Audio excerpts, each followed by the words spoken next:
That was a very, very early wake-up call.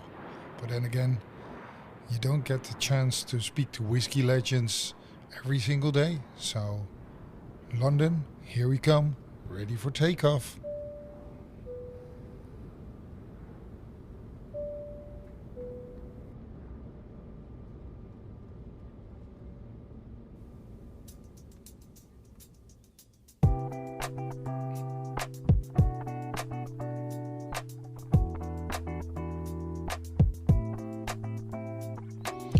Welcome to Drop or Dram, the Dutch whiskey podcast, but this time in the full English version with a very, very special guest and whiskey legend John Glaser of Compass Box.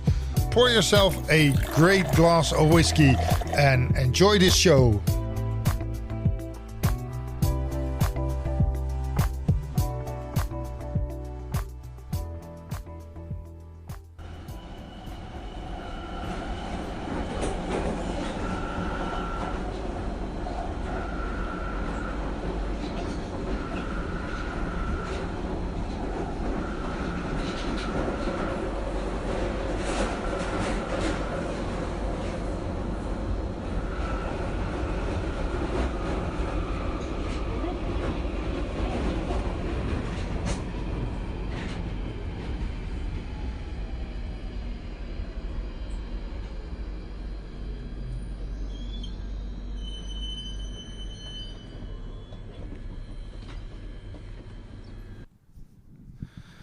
I touched down in London and went on the tube, got out on Chiswick, I don't remember the tube station really well. Chiswick Park it was.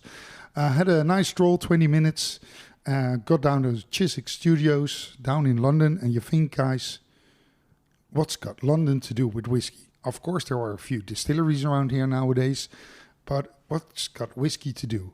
Well, I'm here to visit one of my old pals and friends, but also a legend in the whiskey industry, John Glaser of Compass Box. And he kindly invited me to his blending room, and I'm here sitting between beautiful samples, bottles from a long time ago, but also new expressions. We probably will tell you all about it later on in this episode, or I guess maybe the next one or the next one, because there's so much to talk about this interesting guy and this beautiful company.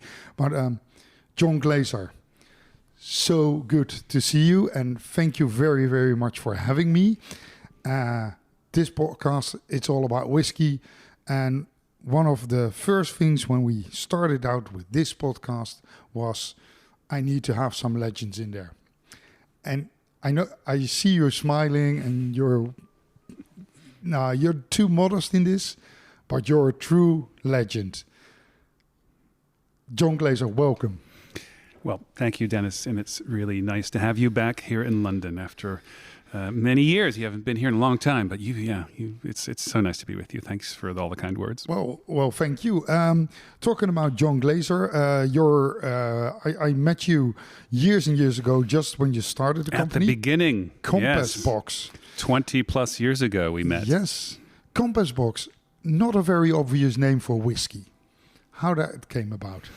Well, that's the point, really. That was the point when I decided to name the company Compass Box. I wanted to name it something that was not expected in Scotch whiskey. I didn't want it to sound like we were trying to be a company that has existed for 150 years. I wanted it to sound like a business that was of its day, of today.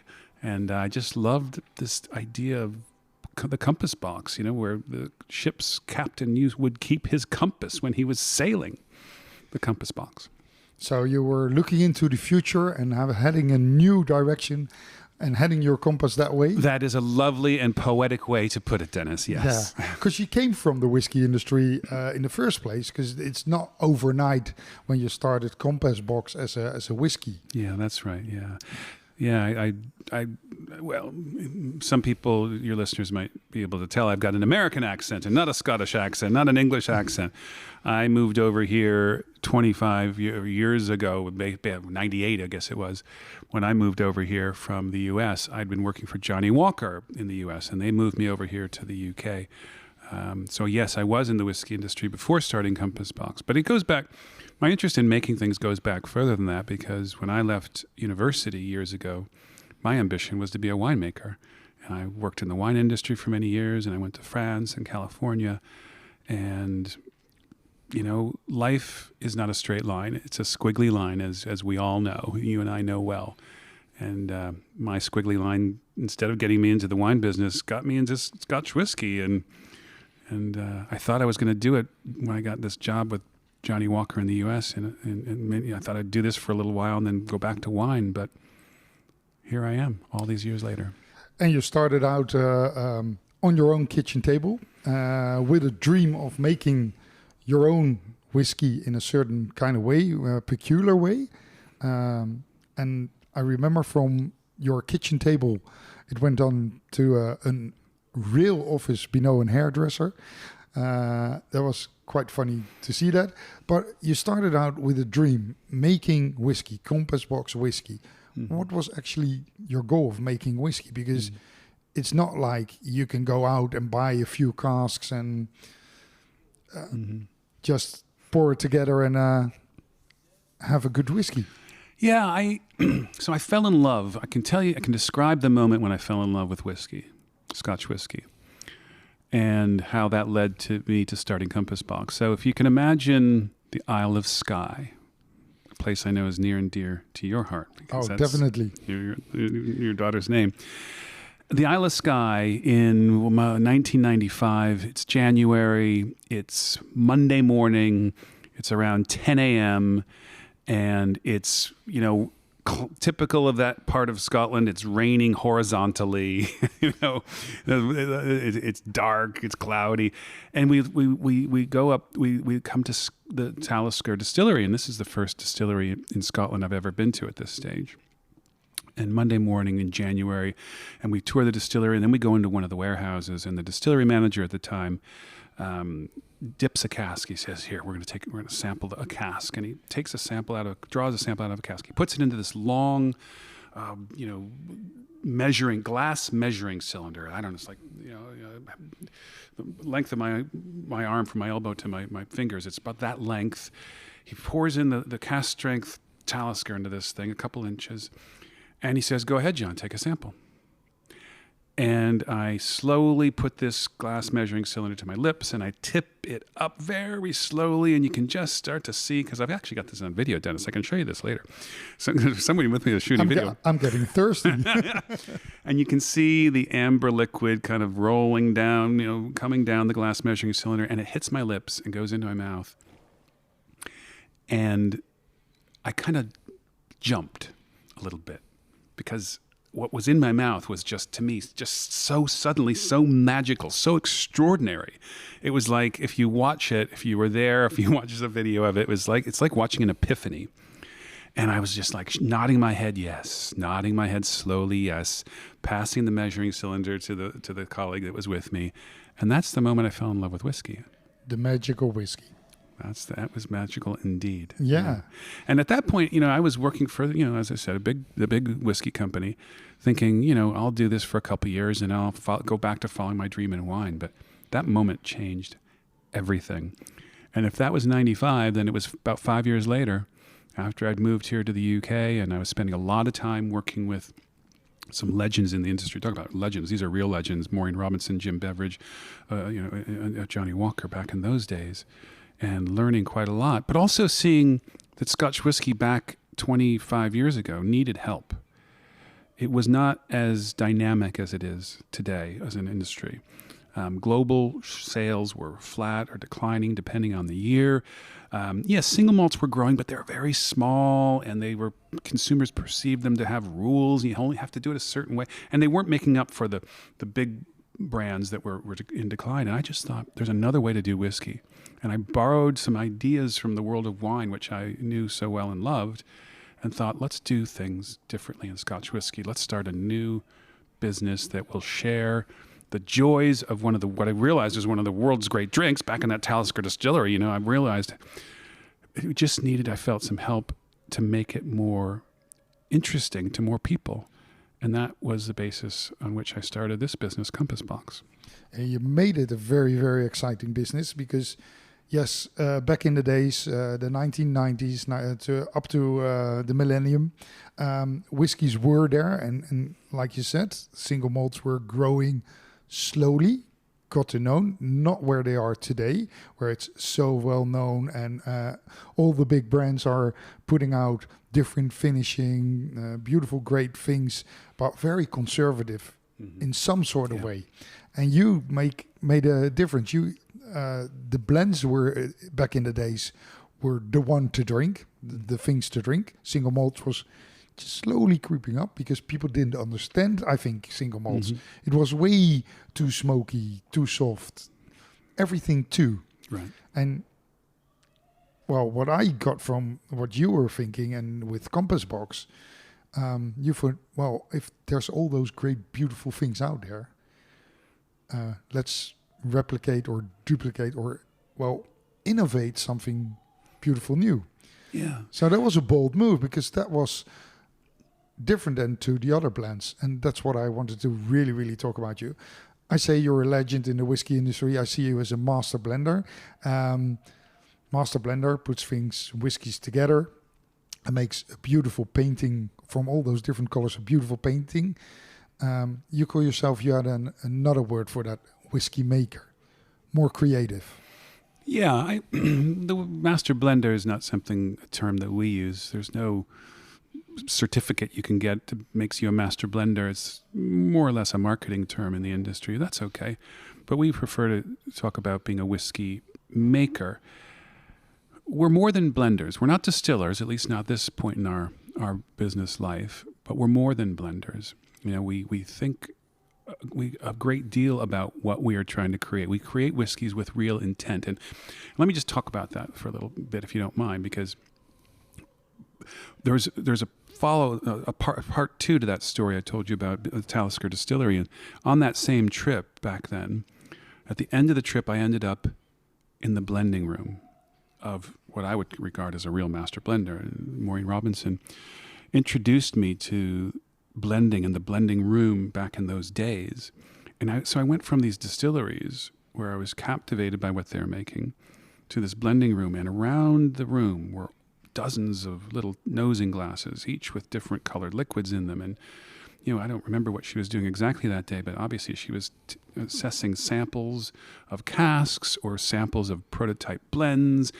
But what hit me when I saw all these tiny little bottles of individual cask samples and looking at the work that she was doing, this captured my imagination, because what I was thinking is, now these individual products are fascinating, but now bringing them together and blending to create something that no single distillery can create, that to me is creativity, and that to me is exciting, and that to me is how so many of the great drinks of the world are made. Even people, you know, coming from the wine business, people think, oh, a single vineyard wine. But, you know, the best winemakers, even when they're bottling their single vineyard wine, they're still blending the barrels from the best sites within that single vineyard. They're declassifying the others. Blending is so misunderstood by so many people. It really is about creativity. It really is about creating something that is yours, comes from the individual's mind.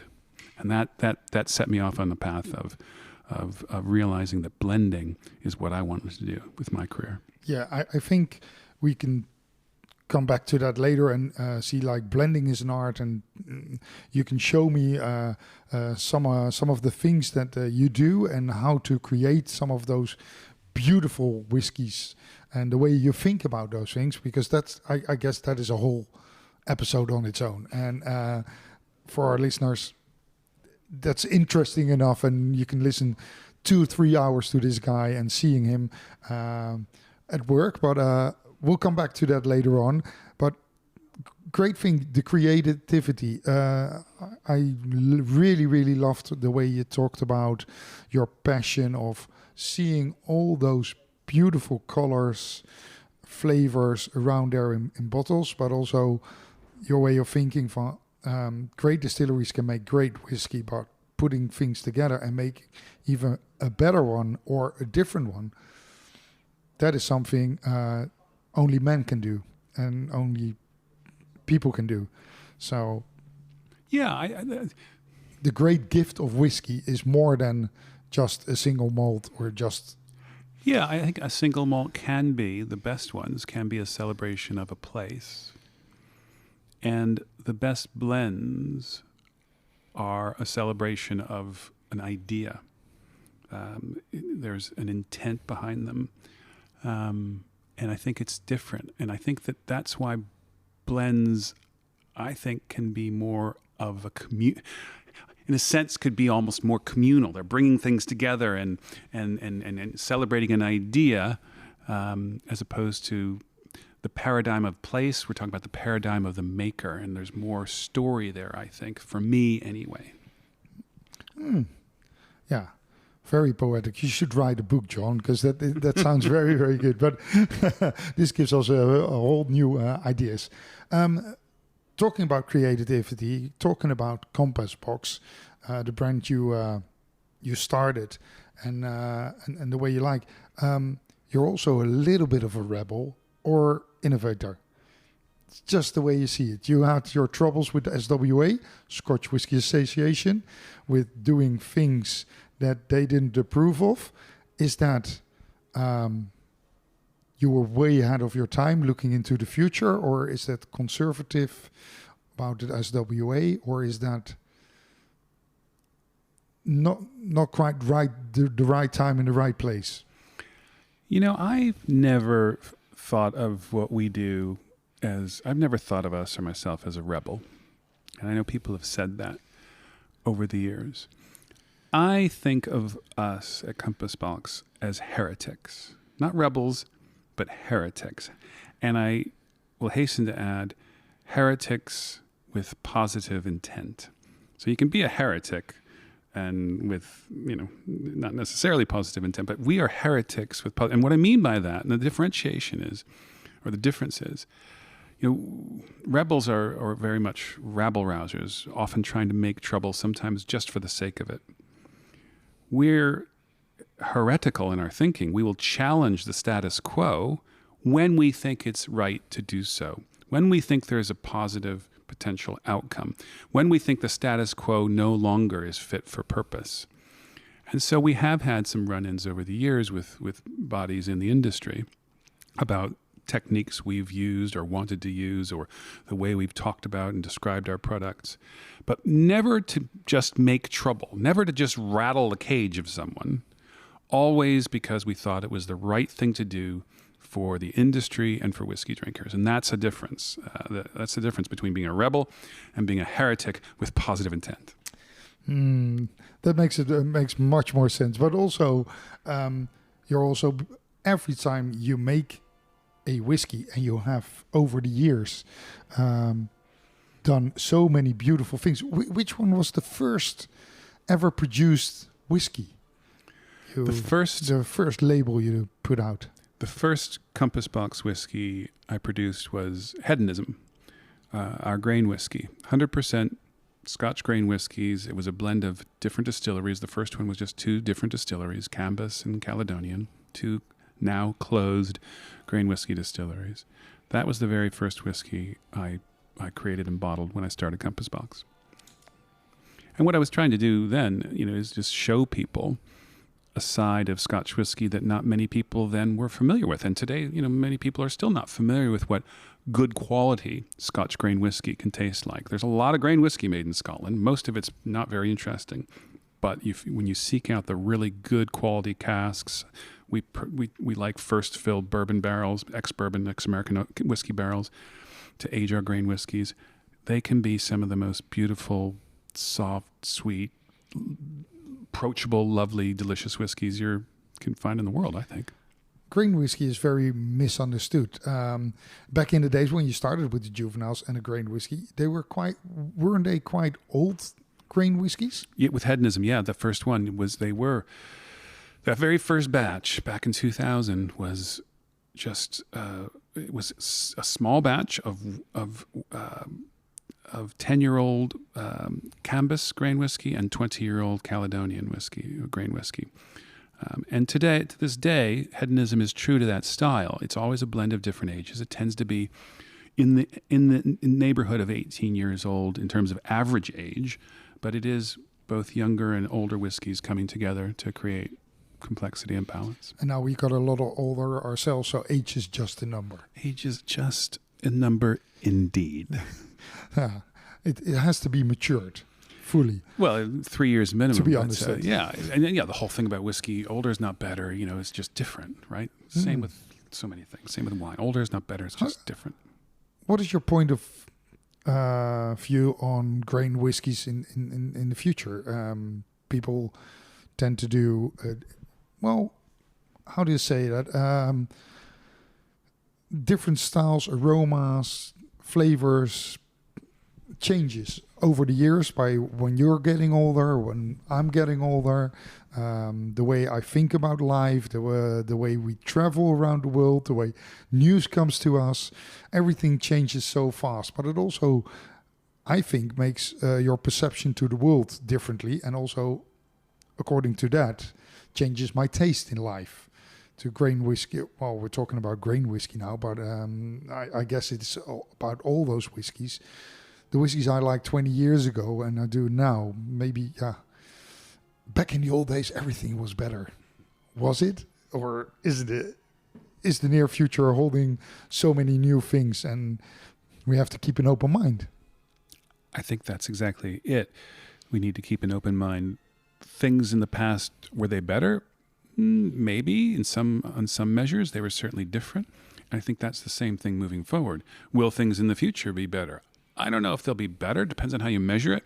They'll certainly be different. The industry is always evolving, even though Scotch whiskey is thought of as a traditional old industry that doesn't change fast. I think that's largely true compared to some other industries, but it certainly is evolving. And you were asking about grain whiskey.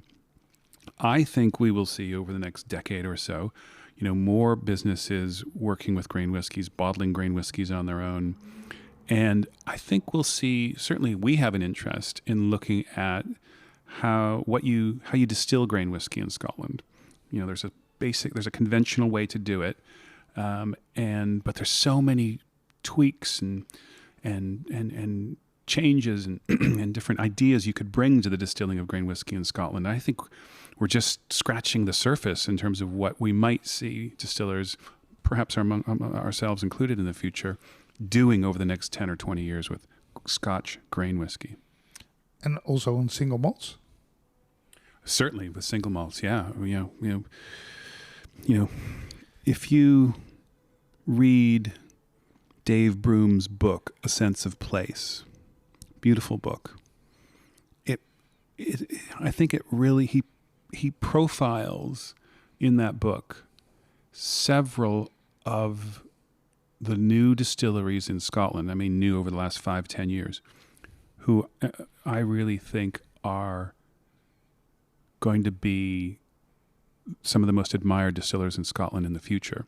He's really profiling some of those distilleries, some people behind those distilleries that they're at the leading edge of where Scotch malt whiskey distillation is going today and into the future.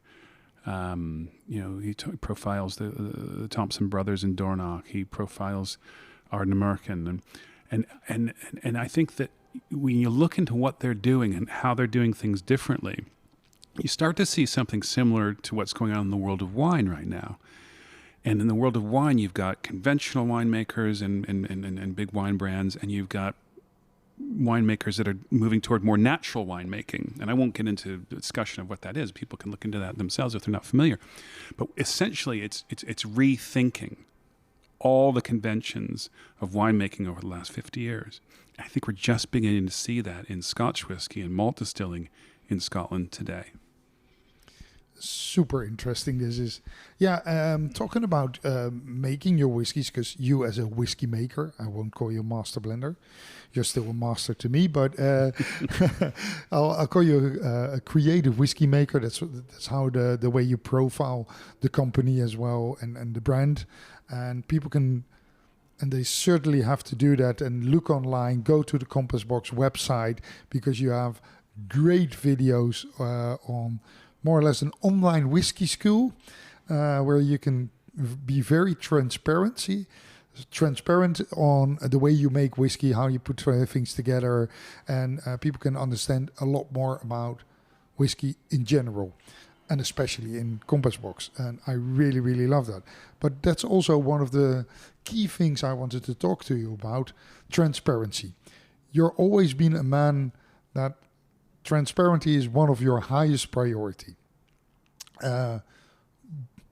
Some would say very bold move, giving away secrets to competitors or not.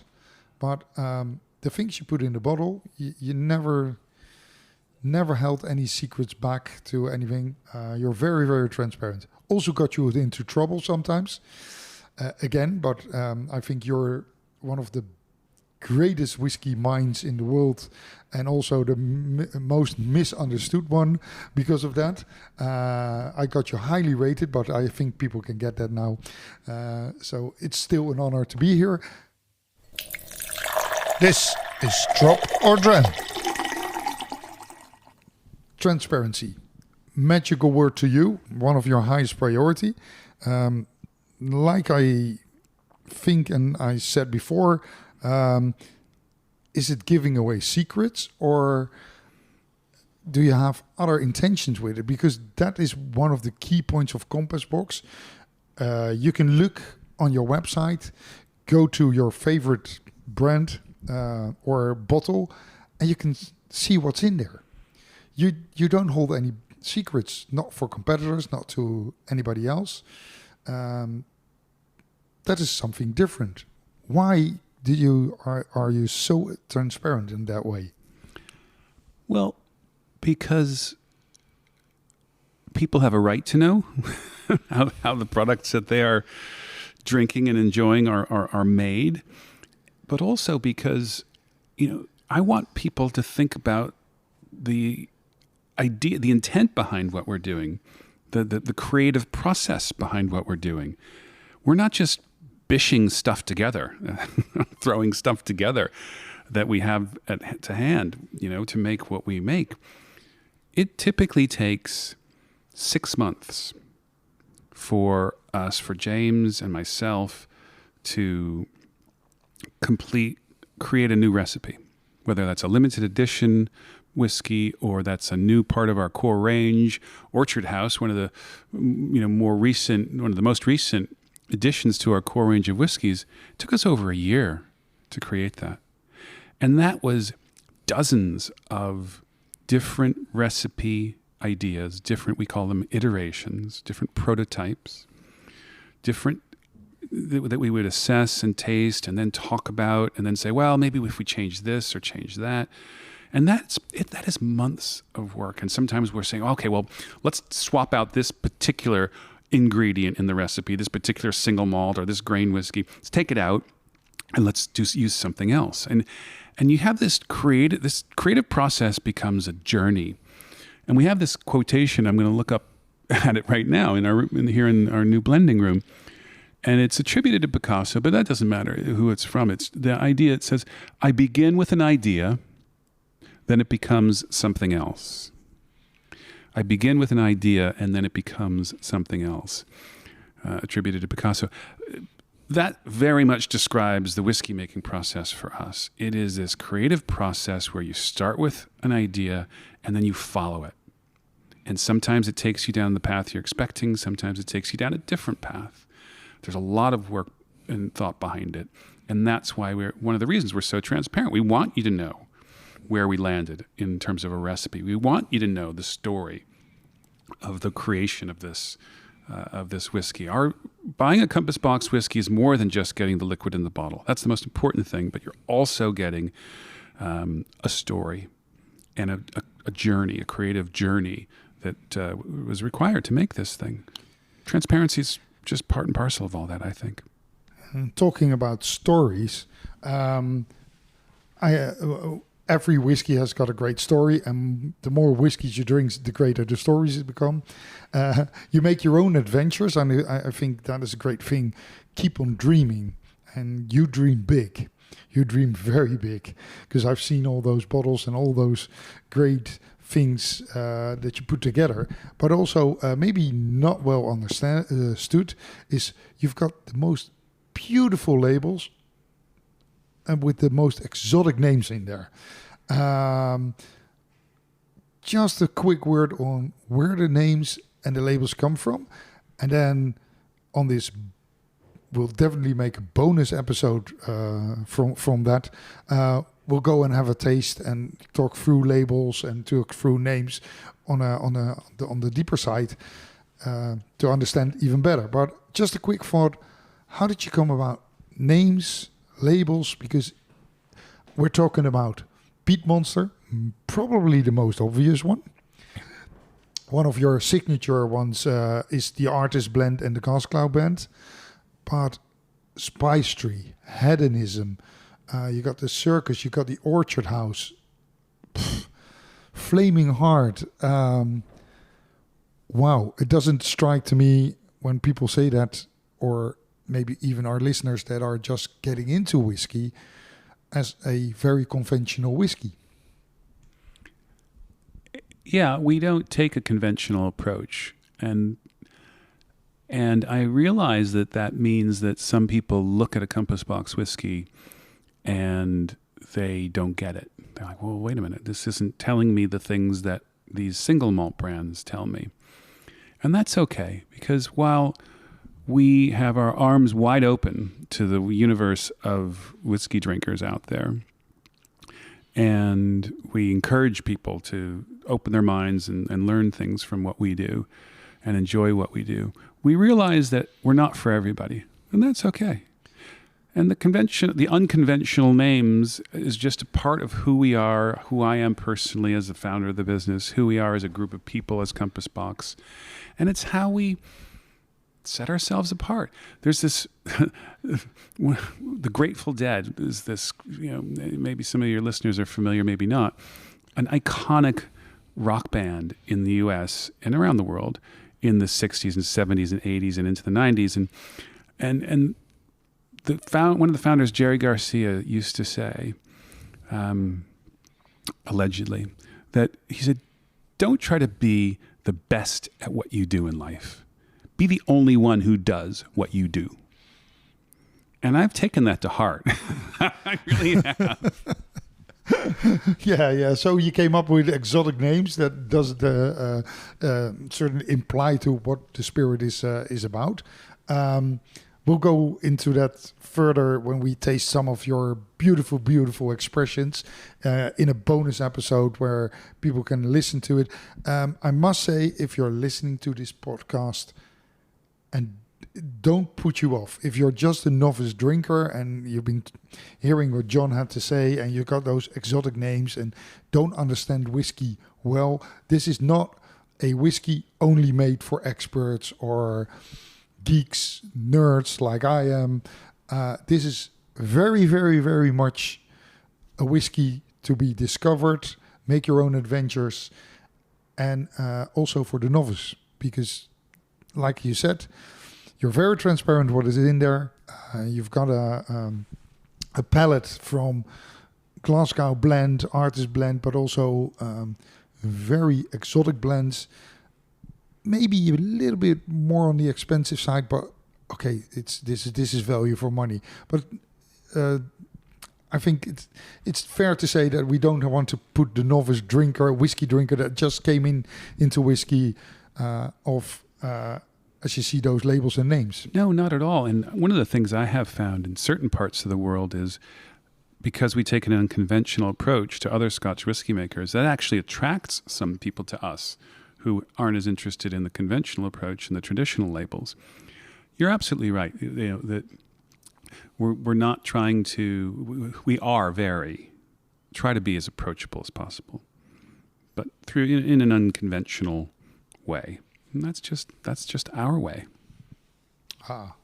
Well said. And as I said, you should write a book. You're so transparent in the way you're thinking. One day. There's one other point on that is that, and at the risk of sounding, like I'm tooting our own horn, so to speak, what people will discover with our whiskeys is that, if they taste them side by side with similarly styled whiskeys on the market, even though we're blending from different distilleries, that doesn't have any impact on quality. In fact, arguably it can enhance quality by trying to create complexity and balance.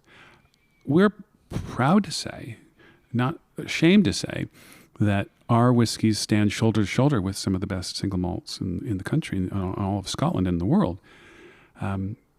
We take an unconventional approach, so that might not seem self-evident to some people, but we know that we do, and it's been corroborated and by lots of people over the years, and we know because we know whiskey. We have closets filled with whiskeys from around Scotland and the world because we love whiskey too, and we're always trying to benchmark against what we think are some of the best whiskeys out there in the world.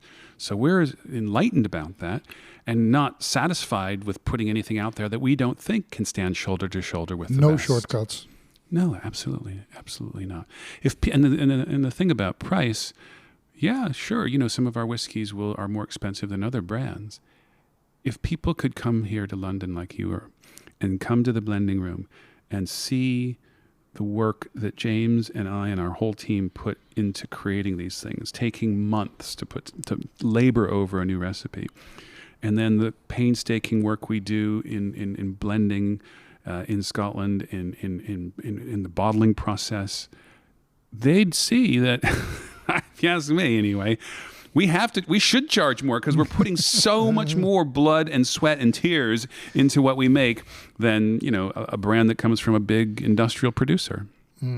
Well said, John. Well said, John. I think also for all our listeners out there, we'll definitely make another episode about blending, and blending is an art, and you can take us through the art of blending and making stories, proteges, and how it all comes about. So, yes, you're going to hear a lot more from John. But thank you very much for having me here. We'll go out there to the tables because you've got a few bottles. So please listen to our bonus episode if you want to have more insights on Compass Box, on all those beautiful labels and flavors and aromas that are smiling towards me, and I can't really wait. So thank you very much for listening, and we'll be back. Thanks, John. Thank you, Dennis.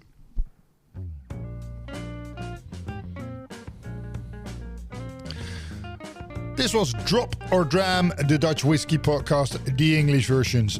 We hope you enjoyed the show, and watch out for a bonus episode with John Glaser of Compass Box. Thank you very much for listening, and till next time, bye bye.